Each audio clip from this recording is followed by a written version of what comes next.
Universal ta'lim akademiyasi Nursultondami yoki Yaypanda?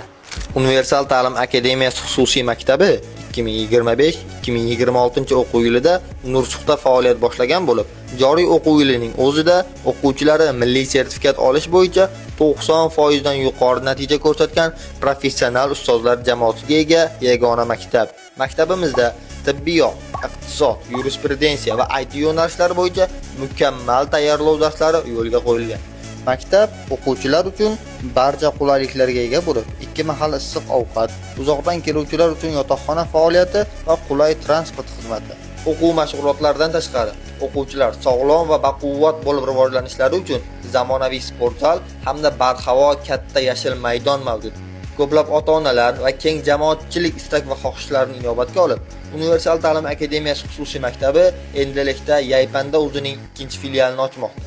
Yaypandagi maktabimiz uchun ham allaqachon qabul jarayonlari boshlangan. Siz farzandingiz uchun qaysi maktabimizni tanlagan bo'lardingiz? Izohlarda Yaypan yoki Nursulton so'zini yozib qoldiring. Yokida hoziroq quyidagi raqamlarga qo'ng'iroq qilib, farzandingiz uchun qulay va munosib bo'lgan maktabni tanlang.